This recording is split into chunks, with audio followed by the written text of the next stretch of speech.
to D converter, that is analog to digital converter. The first question comes in your mind that why we are converting analog signal into digital signal?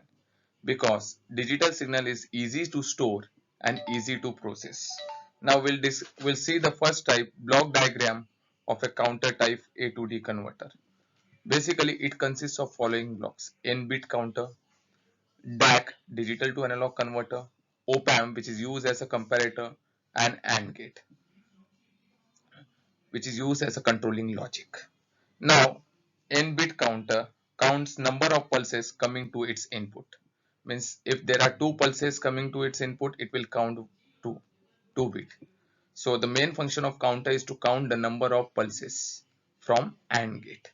DAC digital to analog converter. Basically this type of DAC converts digital signal into analog signal. If input to the DAC is 0, 0, 0, 1, so the analog equivalent of 0, 0, 0, 1 will be 1. So output of DAC will be 1. Comparator.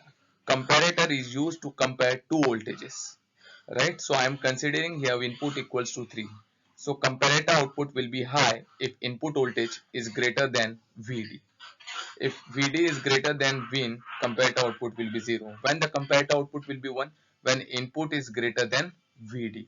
And here AND gate is used as a controlling logic.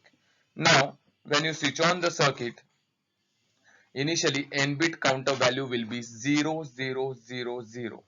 When you switch on the circuit, initially n-bit counter will be 0, 0, 0, 0.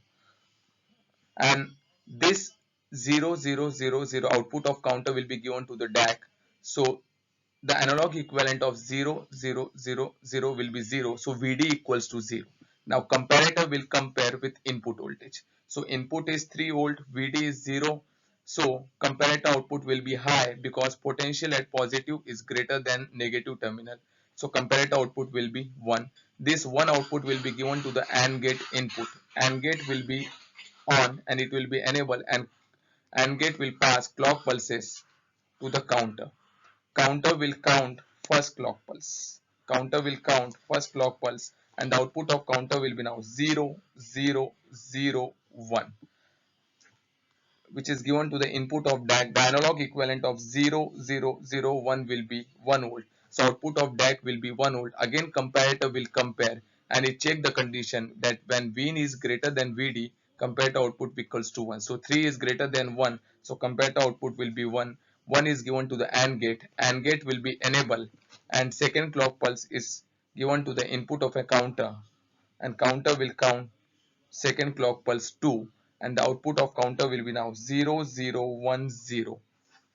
And the DAC analog equivalent of 0, 0, 1, 0 will be 2. So output of DAC will be 2. Again comparator will compare. So 3 is greater than 2. Output of comparator will be 1.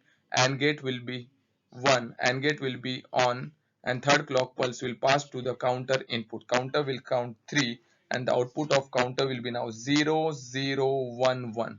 An analog equivalent of 0, 0, 1, 1 will be 3. Again now comparator will compare. Now both the input are same, so comparator output will be 0.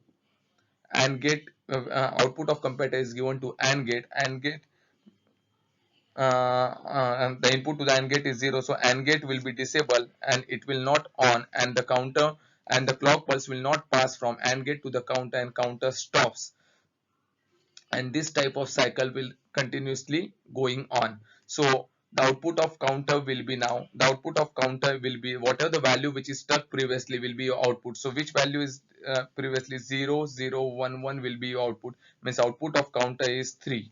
The output of counter is here 3. The main disadvantage is that whenever you want to convert any analog signal into digital signal, it requires 2 raised to n minus 1 and 2 raised to capital N and a number of bits minus 1 cycles.